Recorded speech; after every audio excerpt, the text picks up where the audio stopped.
আমি কিন্তু অনেক ভালো ভালো অভিনয় নিয়ে আমি স্বপ্ন দেখছি 22 সালের পরে আমার কোনো কন্টেন্ট।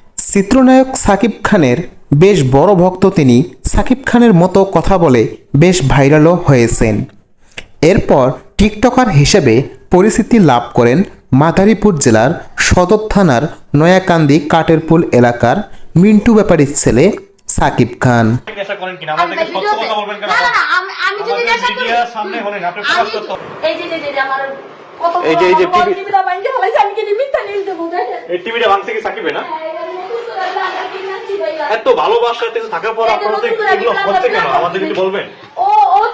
সাকিব ও তার শিকা সামাজিক যোগাযোগ মাধ্যমে ফেসবুক, টিকটক ও ইউটিউবে ভিডিও কন্টেন্ট তৈরি করেন।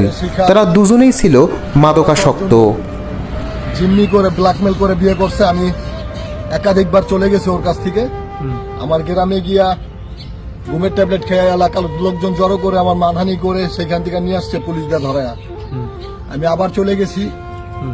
চলে যাওয়া আমি বিয়ে করে তাকে সামাজিক মাধ্যমে জুনিয়র সাকিব খান নামেই ডাকেন ভক্তরা। তবে জুনিয়র সাকিবের জীবনে ঘটে গেল মর্মান্তিক এক ঘটনা।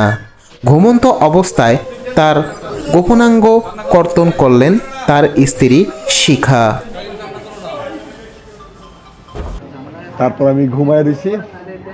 কাজ জান তোমার জন্য একটা নিয়ে আসছি। আমি কি নিয়ে আসছি এত সুন্দর করে কথা বলে? ওই যে আগে খাইতা না 300 টাকা করে 75 টাকা করে কিন্তু একটা বিয়ারের মতো আছে ওই যে ইসে বেচে। হ্যাঁ হ্যাঁ হ্যাঁ, দোকানে বেচে। ওইটার সাথে আর লাল কি জানি মিক্স করছে, আর আগে চড়ে কি মিক্স করে নিয়ে আসছে আমি দেখি নাই। আমি প্রচুর ঘুম পাইছি আমার। সেই ঘুমে ঘুমে আমাকে আমার গোপন অঙ্গ কেটে সে পালাইছে।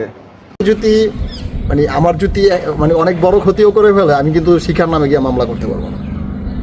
ও ওয়াইফ। প্রায় সময় তাদের দুজনের মধ্যে ঝগড়া ও মারামারি হতো। কয়েকবার স্থানীয়রা তাদের মীমাংসা করে দিয়েছেন।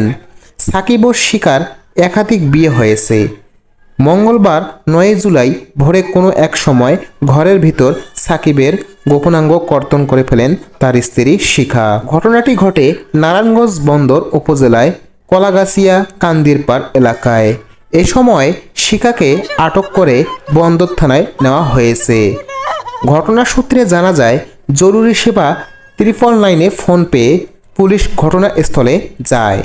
সেখানে আলোচিত টিকটকার সাকিবকে রক্তাক্ত অবস্থায় বিছানার ওপর পাওয়া যায়। গোপনাঙ্গ কেটে ফেলায় প্রচুর রক্তপাত হচ্ছিল। কেটে ফেলা গোপনাঙ্গের অংশ শিখার কাছ থেকে উদ্ধারও করা হয়। তিনি বলেন, আহত অবস্থায় উদ্ধার করে সাকিবকে সঙ্গে সঙ্গে বন্দর উপজেলা স্বাস্থ্য কমপ্লেক্সে নিয়ে যাওয়া হয়।